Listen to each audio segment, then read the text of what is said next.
Good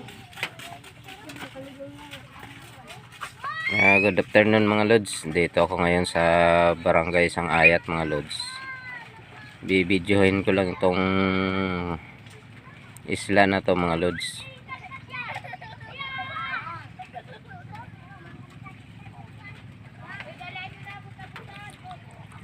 Shout out pala sa mga viewers, followers ko dyan.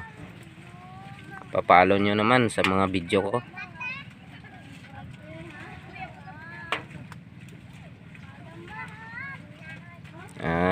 Shout out sa mga followers, viewers ko dyan sa Iloilo, sa Qatar, Saudi,